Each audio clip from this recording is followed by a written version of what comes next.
के जरिए चाहे वो ड्रोन के जरिए हमले कर आता है।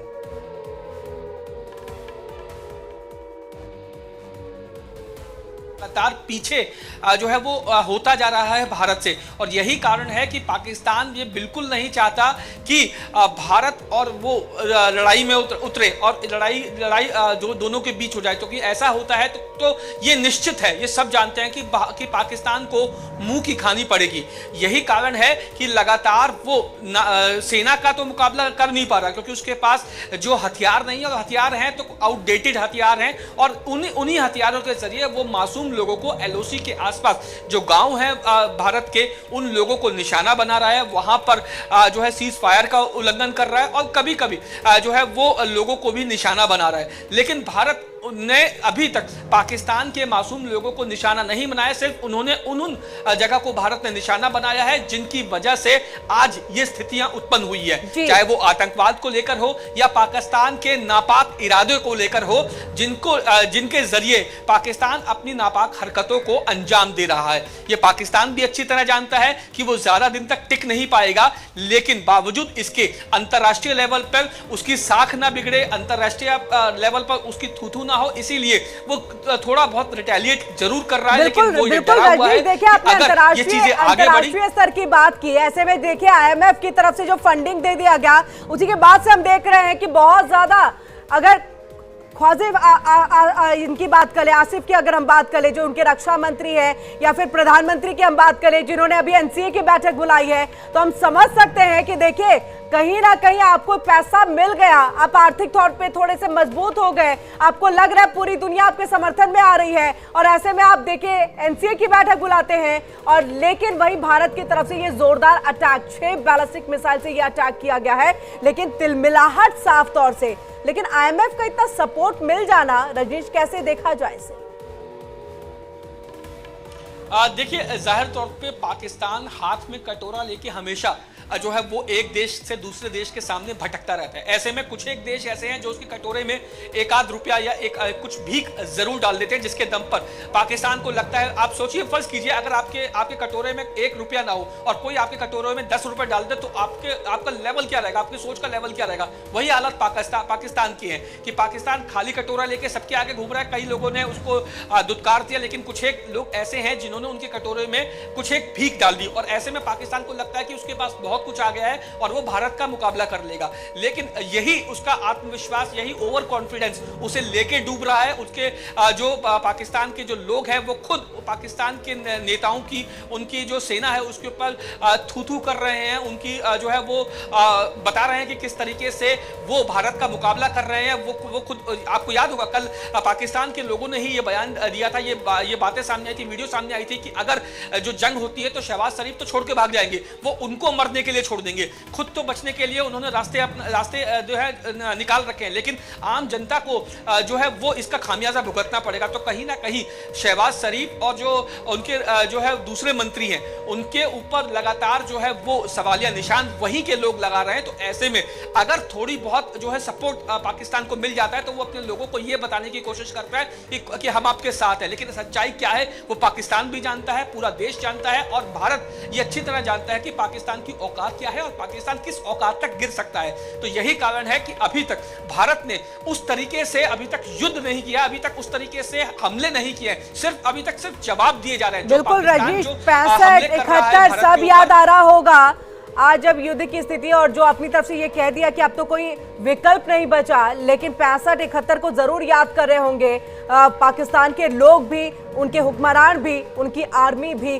कि क्या हमें वाकई अब भारत के लिए एक युद्ध वाला जो हम स्तर भले ही यहाँ पर छेड़ चुके हैं, लेकिन उस तरफ अगर हम जाते हैं तो हमारा हर्ष क्या होगा। लगातार देखिए हम तस्वीरें भी दिखा रहे हैं। एक तस्वीर जो जम्मू के रिहायशी इलाकों में जिस तरह से बैलिस्टिक मिसाइल का इस्तेमाल जो है वो पाकिस्तान की तरफ से किया गया, रिहायशी इलाके को निशाना बनाया गया।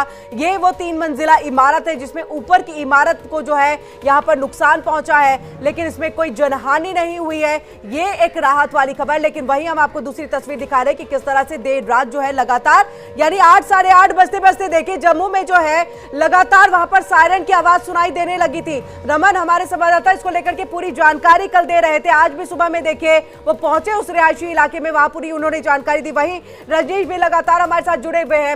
रजनीश, आप देखिए विजय चौक के पास में है जहां पूरी रणनीति जो है वो तैयार की जाती है। सीधे तौर पर मुझे राहुल गांधी का इस बीच में देखिए, हम ये बड़ी खबर एक बार फिर से बता दें, देखिए पाकिस्तान के 4 एयरबेस पर भारत का ये बड़ा हमला और 6 बैलिस्टिक मिसाइल जो है वो भारत ने छोड़ा था, जिसके बाद शोरकोट, मुरीद एयरबेस, रावलपिंडी और ये देखिए हम तस्वीर में आपको दिखा रहे हैं। देखिए हर एक चीज की पुख्ता सबूत के साथ जो है हम आपके सामने आ रहे हैं। ये जो 6 बैलिस्टिक मिसाइल को छोड़ा गया, उसके बाद देखिए यहाँ पर इन 4 एयरबेस को इस्तेमाल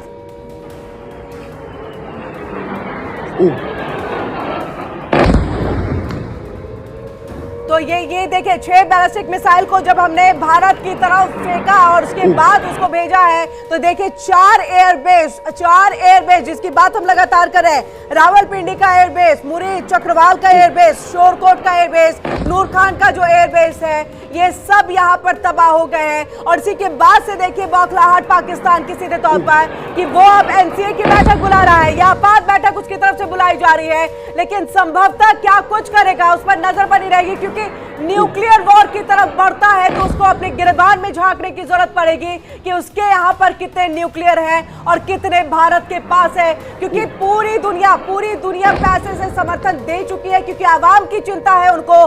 संभवतः ये हो सकता है कि आईएमएफ की तरफ से ये जो फंड है वो जारी कर दिया गया, लेकिन अगर इसका इस्तेमाल आप इस तरह की गतिविधियों में करते हैं तो हो सकता है आने वाले दिनों में आपको ग्रे लिस्ट में डाल दिया जाएगा, क्योंकि पैनी नजर आईएमएफ की रहेगी। और आपको ये बता दें कि ये हम आपको तस्वीर दिखा रहे हैं, ये तस्वीर देखिए यहाँ पर जो 6 बैलिस्टिक मिसाइल जो है वो भारत की तरफ से छोड़ा गया, देखिए हर एक सबूत के साथ हम सामने आ रहे हैं। और group captain U K Devnath ji हमारे साथ जुड़ चुके हैं। Retired group captain U K Devnath ji, आपका स्वागत, जय हिंद, गुड मॉर्निंग। और आपके पास आते हुए देखिए सबसे पहले तो ये जो 6 बैलिस्टिक मिसाइल हमने छोड़ा, हम हर एक सबूत के साथ आ रहे हैं, क्योंकि सबूत मांगना ये पाकिस्तान की आदत सी हो गई है। और ये देखिए ये सबूत लेके आए कि आपके 4 एयरबेस को हमने तबाह कर दिया है। जी हाँ, हमने अभी अपना कंसंट्रेशन पूरा रखा हुआ है पीओके में जो आतंकवादी लॉन्च पैड थे, और उसके बाद पिछले 2 दिन से अगर आप देखें तो हम पंजाब में रावलपिंडी और इस्लामाबाद के आसपास जो इनके एयर बेसेस हैं, जहां पे उनकी कैंटोनमेंट और छावनियां हैं, वहां पर हम अब कंसंट्रेट कर रहे हैं। हमारा मकसद ये है कि अगर वाकई युद्ध हुआ, समझे कल या परसों हमारी इंडियन एयरफोर्स और आर्मी को हुक्म मिलता है कि इंटरनेशनल बॉर्डर क्रॉस करके पाकिस्तान में घुस जाओ, एयरफोर्स को पाकिस्तानी एयर स्पेस में घुसकर अगर ऑपरेट करना पड़े, तो उनकी जो एयर बेसेस हैं उनका डिग्रेडेशन करना। तो शुरुआती राउंड में हम लोग हमारे ड्रोन और यूएवी और मिसाइल्स का इस्तेमाल करके उनके जो रनवे हैं, टैक्सी ट्रैक हैं, एयरक्राफ्ट ऑपरेटिंग सरफेसेज हैं, कम्युनिकेशन सेंटर हैं, और मोस्ट इंपॉर्टेंट उनके जो बेस एयर डिफेंस सिस्टम है उनको क्षति पहुंचाने की कोशिश कर रहे हैं। वैसे मैं बता दूं कि ये हमले जो हैं ये कभी भी इस चीज को चिन्हित नहीं करते कि वो एयरबेस हमेशा के लिए तबाह हो गया है जी। जब हम हमारे ड्रोन फायर करके या मिसाइल फायर करके उनके एयरबेस को क्षतिग्रस्त करते हैं, तो तुरंत वो लग जाते हैं उस क्षति को ठीक करने में, उसकी भरपाई करने में। तो आप देखेंगे कि हम उनके रनवे को क्षतिग्रस्त करते हैं, एक गड्ढा बनता है, रनवे से फिलहाल 1-2 घंटे तक कोई उनका फाइटर विमान नहीं उड़ पाएगा। लेकिन पाकिस्तान की एयरफोर्स ने काफी सारे तरीके निकाले हुए हैं। उन्होंने फ्रांस से एक खास तरह का क्विक ड्राइंग सीमेंट खरीद लिया है, और ये सीमेंट डाल के वो उस गड्ढे को रनवे में भर देंगे, और ये सीमेंट महज 25 मिनट में सूख जाता है, यानी 30 मिनट के बाद फिर से फाइटर एयरक्राफ्ट ऑपरेशन चालू कर सकते हैं। तो अभी क्या हो रहा है कि हम ये हमले करके पाकिस्तान के एयर बेसेस की क्षमता को डिग्रेड करने की कोशिश कर रहे हैं। जी जी, इसी के साथ दिल्ली के तरफ हमला करने की एक लॉन्ग रेंज मिसाइल के जरिए कोशिश की गई है यूके देवनाथ सर, ये भी हम थोड़ा समझना चाहेंगे क्योंकि देखिए सिरसा में उसको इंटरसेप्ट कर लिया गया, ध्वस्त कर दिया गया, लेकिन ये कितनी बड़ी चिंता का एक विषय के तौर पर हम देखें, क्या वो भांप नहीं पाए दिल्ली की दूरी को, या फिर सिर्फ भांपने के लिए कि कहां पर इस तरह के एयर डिफेंस सिस्टम लगे हुए हैं जहां से आगे अब हमें अपनी मिसाइलों को भेजना है? जी हाँ, दिल्ली का एयर डिफेंस सिस्टम जो है वो फुल प्रूफ है। हमने दिल्ली के एयर डिफेंस के लिए इंटरसेप्टर्स लगाए हुए हैं, मिराजेस, रफाइल को लगाया हुआ है। अगर उनका फाइटर विमान आता है उनको रोकने के लिए, अगर वो दिल्ली की तरफ कोई मिसाइल दागते हैं, बैलिस्टिक, जाहिर बात है दिल्ली जो है बॉर्डर से 400-500 किलोमीटर दूर है, तो कोई अगर बैलिस्टिक मिसाइल्स दागते हैं तो हमने उसको रोकने के लिए एंटी बैलिस्टिक मिसाइल सिस्टम का व्यवस्था किया हुआ है। लेकिन क्योंकि उन्होंने सिर्फ एक दागा था, देखिए उसका मतलब ये है कि उन्होंने सिर्फ एक दिल्ली की तरफ दाग कर दिल्ली का जो एयर डिफेंस आइडेंटिफिकेशन जोन है उसको भांपने की है।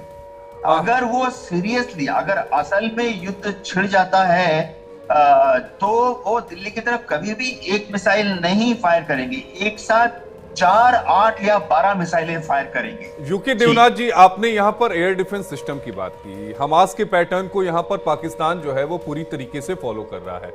कल हमने देखा कि 400 के तकरीबन मिसाइलें और ड्रोन के जरिए भारत के अलग अलग हिस्सों में, चाहे कश्मीर या फिर गुजरात की बात करें, हमला किया गया।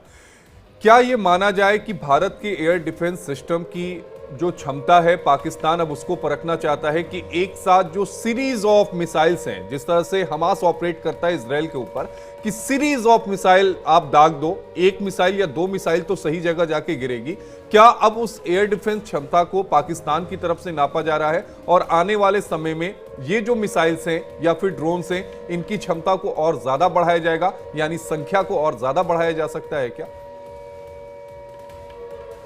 जी हाँ, दुश्मन के एयर डिफेंस सिस्टम को बीट करने के, यानी हराने के काफी तरीके हैं। जैसे आपने बताया, दुश्मन की एयर डिफेंस सिस्टम जी को आप 10-20 रॉकेट छोड़ दो, और अगर छोटे वाले रॉकेट हैं तो आप एक साथ 100-200 छोटे वाले रॉकेट छोड़ दो, जैसे कि हमास ने इजराइल के आयरन डोम सिस्टम को बीट करने के लिए करते थे, लेफ्ट लेफ्ट लेफ्ट लेफ्ट जी। तो उसमें क्या होता है कि एयर डिफेंस सिस्टम में जो मशीन है और उसके मशीन के पीछे जो कंट्रोलर है, वो दोनों ही ओवर सैचुरेटेड हो जाते हैं, उनकी डेटा हैंडलिंग कैपेसिटी जो है वो कम पड़ जाती है। आपने आयरन डोम सिस्टम का जिक्र किया इजराइल का, आपको ध्यान में होगा कि जब इस तरह से सीरीज ऑफ मिसाइलें और ड्रोन जब छोड़े गए थे हमास की तरफ से, तो आयरन ड्रोन मिसाइल जो सिस्टम है वो भी कई बार असफल हो गया है। कुछ जो मिसाइलें हैं वो इजराइल में जाके गिरी थी।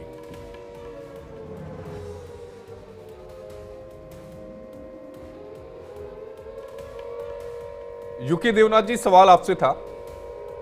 हाँ जी, मैं आपके सुन सकते। देखिए, क्लासिक जो एग्जांपल है कि किस तरह से एयर डिफेंस सिस्टम को डिग्रेड करना है, इसमें हमास ने काफी मास्टरी हासिल की थी।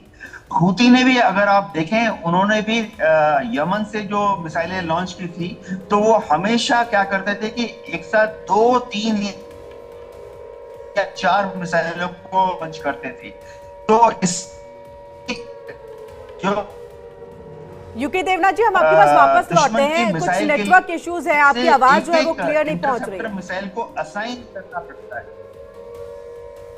ये आपकी आवाज क्लियर नहीं पहुंच रही है, कटकट की आवाज आ रही है। हम चाहेंगे नेटवर्क एरिया थोड़ा सा ठीक हो जाए। हमारे साथ यहाँ पर एक्स कमांडर सुदर्शन चक्रपाणी जी भी जुड़ चुके हैं। आपका बहुत बहुत स्वागत है सर।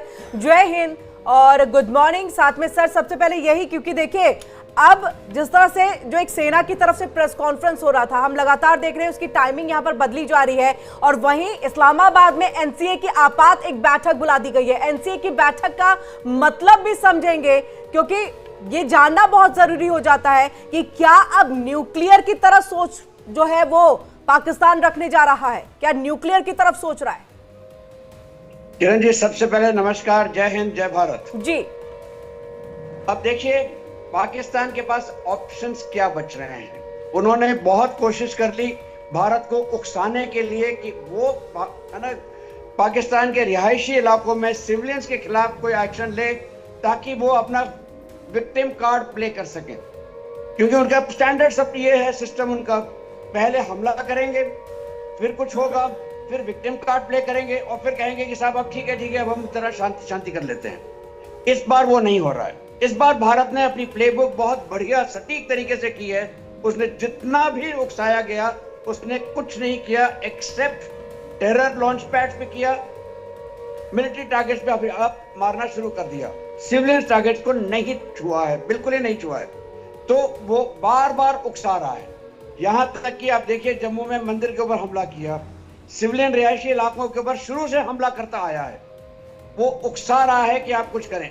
ये स्टेप 1 है जी। दूसरी बात, आपने ये जो बताया है, शरीफ साहब ने बोला, शरीफ क्या पता नहीं कहाँ के शरीफ है, खुदा ही जानता है, लेकिन उन्होंने बुलाया है कि हम एक अपना कंट्रोल, मेन उनका जो ऑटोनॉमी बॉडी है कि जो न्यूक्लियर वेपन्स के ऊपर ध्यान रखती है, उसके मीटिंग बुलाई है।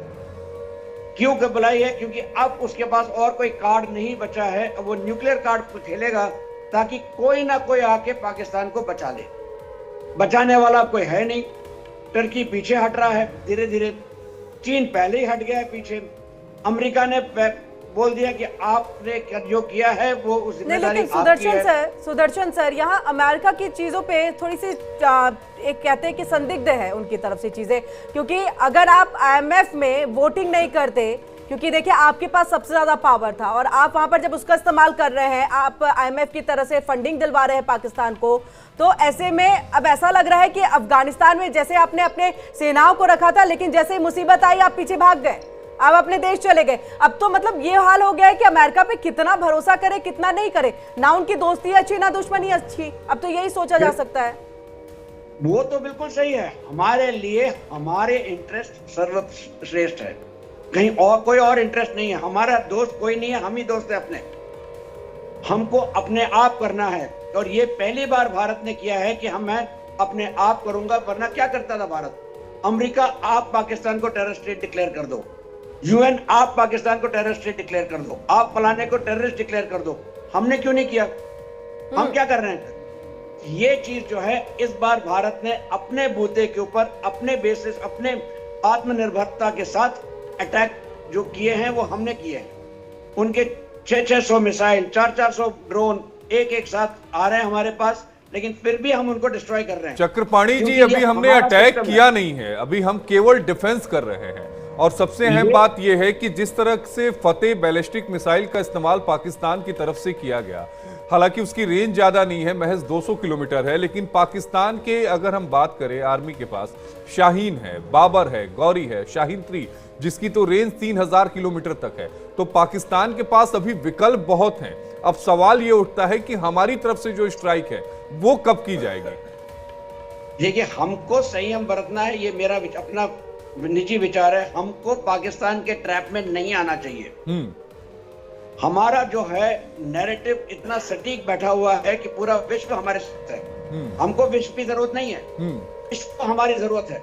विश्व को हमारी जरूरत है। उसके बावजूद F-16 प्लेन का इस्तेमाल जो है, फाइटर जेट्स का इस्तेमाल पाकिस्तान कर रहा है, और पहली बार नहीं है। 2019 में भी बालाकोट के स्ट्राइक के बाद पाकिस्तान ने किया, खुलेआम F-16 फाइटर जेट्स का इस्तेमाल कर रहा है।